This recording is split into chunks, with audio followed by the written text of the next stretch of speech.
egg தப்பு நினைப்பு எல்லாம் எங்கிட்ட நடக்குமா எண்டியம்மா கரும்பு கிட்ட இரும்பு உருகுமா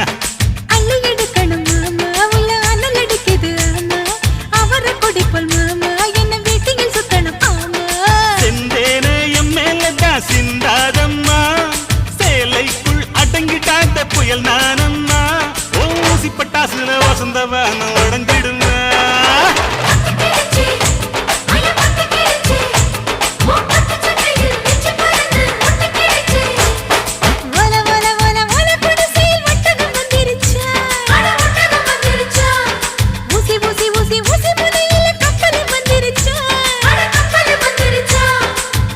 கடலில் விழுக நான் இந்திரம் இல்லையம்மா மந்திரம் போட்டு மயக்க